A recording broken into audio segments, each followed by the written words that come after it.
Hello,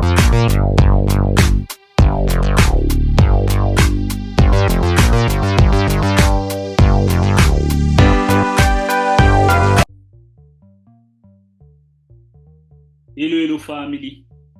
It is your boy, Optimist Sniper. Bienvenue une fois de plus dans une nouvelle vidéo portant sur comment utiliser l'indicateur stochastique. Ok, déjà nous sommes en train de parler des indicateurs les plus populaires dans nos deux dernières leçons. Dans la leçon précédente, on a eu à parler des bandes de Bollinger. Ce que vous devez déjà savoir, c'est qu'il existe 1001 indicateurs techniques, d'accord? Au fur et à mesure que le temps passe, les stratégies ne font que naître et chacun se donne ce privilège-là de créer un indicateur, puisque ce ne sont que des formules mathématiques basées associées à un logiciel, d'accord, pour pouvoir vous montrer, par exemple, où est-ce que la tendance a de fortes probabilités d'aller. Donc, vous devez savoir qu'il existe plusieurs indicateurs. Moi, au préalable, je ne vais pas être en train de plagier tous les indicateurs ou vous parler de tous ces indicateurs-là. Je vais vous parler de quelques indicateurs que j'ai eu à utiliser dans mes débuts, d'accord, dans mes débuts lorsque j'ai commencé à apprendre le trading. L'un de ces indicateurs était les bandes de Bollinger, que j'ai pas trop Et la majorité de tous ces indicateurs, j'ai eu à les utiliser peut-être pour 1 à 3 mois comme ça, maxi, d'accord. Je sautais d'un indicateur à l'autre, mais je ne me suis pas exposé à plusieurs indicateurs. Aujourd'hui, je vais vous parler de l'indicateur stochastique. Il y a aussi la MACD qu'on va parler prochainement peut-être. Il y a le RSI qui est aussi un bon indicateur. On va parler du Ishimoku Kinkoyu, mais là, je ne pense pas qu'on va parler de ça parce que c'est un indicateur que je n'ai pas eu à utiliser. Il en existe comme ça plusieurs.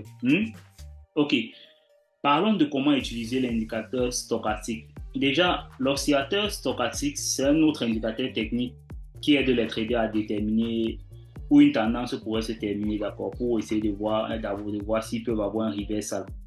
L'oscillateur en question fonctionne selon la théorie suivante. Lorsqu'une tendance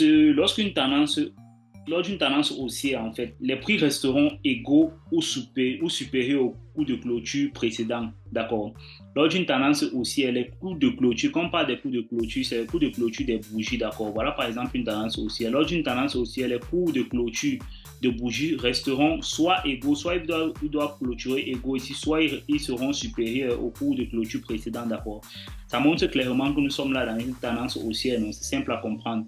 Et lors d'une tendance baissière, les prix resteront probablement égaux, inférieurs au coût de clôture. C'est pareil, non? C'est compréhensible en fait. Cet oscillateur, c'est juste un oscillateur de momentum qui a été créé par George Land à la fin des années 1950. D'accord, si vous voulez juste l'historique.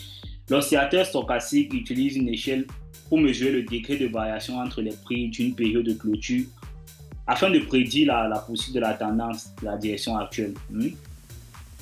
On va un peu essayer de placer l'oscillateur en question sur notre courbe, d'accord.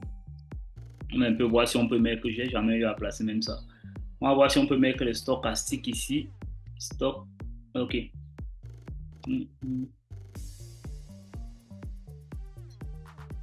Ok, voilà ça, voilà l'indicateur en question. Ok. Je pense le voici. Ok, le voici qui a été matérialisé ici. Ok.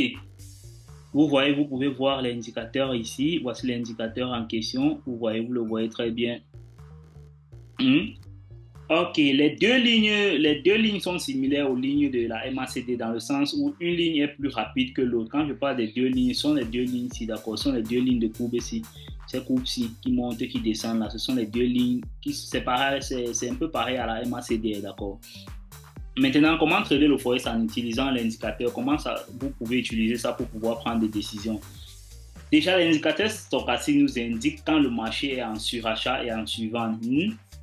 C'est échelonné de 0 à 100 régulièrement. Vous allez voir, c'est régulièrement là de 0 à 100. Le 0 est souvent quelque part ici en bas et le 100, voilà. Si vous voyez ici là, d'accord, on a le 0 ici en bas. Regardez ici là, sur l'axe des ordonnées, vous voyez 0 ici en bas et vous voyez en haut là 100, d'accord. Donc la ligne ici, si je veux mettre ça, vous allez voir, voici le 100 ici. Voici la ligne 100 ici, quelque part ici.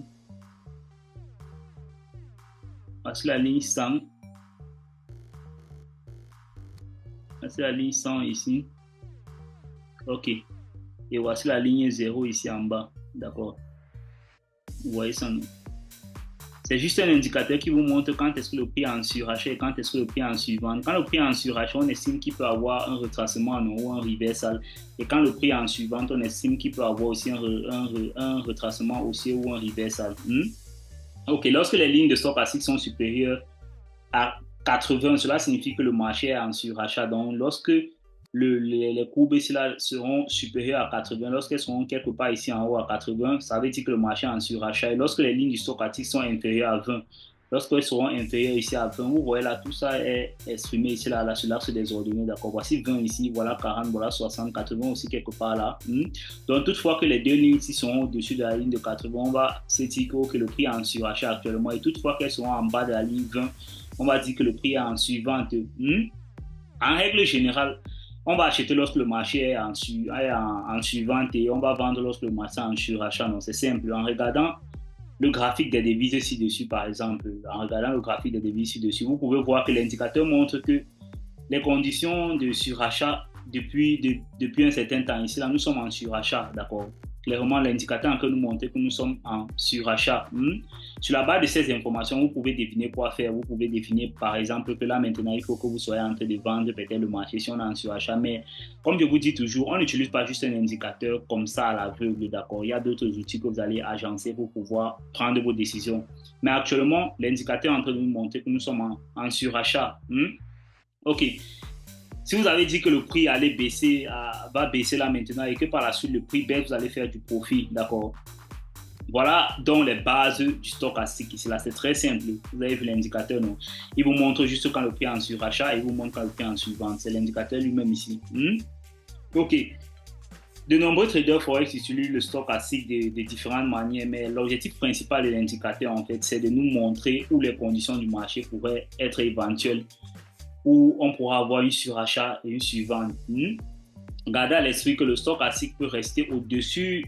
Gardez aussi ça c'est très important. Gardez à l'esprit que le stochastique peut rester au-dessus des 80 ou en dessous des 20 pendant une longue période. D'accord? C'est pas parce que directement on se retrouve au-dessus des 80 que le prix est automatiquement en surachat et qu'il va vendre. Non, c'est pas ce que ça veut dire. Il peut rester là pendant longtemps. Et c'est pas parce que le prix se retrouve en dessous de la ligne 20 qu'on est en surachat et qu'on va automatiquement acheter, d'accord? Il peut rester en dessous de la ligne 20 pendant une longue période. Donc, c'est pas que l'indicateur indique, c'est pas parce que l'indicateur indique un surachat ou une suivante que vous devez automatiquement faire. S'il indique un surachat que vous devez automatiquement vendre ou que s'il indique une suivante que vous devez automatiquement acheter, non. Vous devez corréler ça à plusieurs autres choses. De même, ne soyez pas des moutons. Il faut toujours travailler avec plusieurs outils dans votre boîte d'analyse, d'accord? C'est très, très important. OK. Au fil du temps, vous allez apprendre à utiliser l'indicateur stochastique pour l'adapter à votre style de trading personnel. Vous allez mieux utiliser ça par la suite.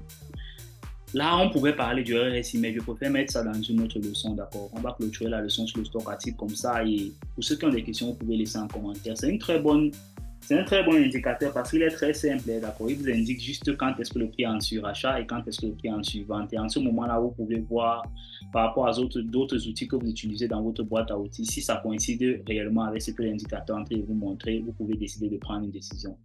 C'est simple. OK. It was your mentor, Optimist Sniper.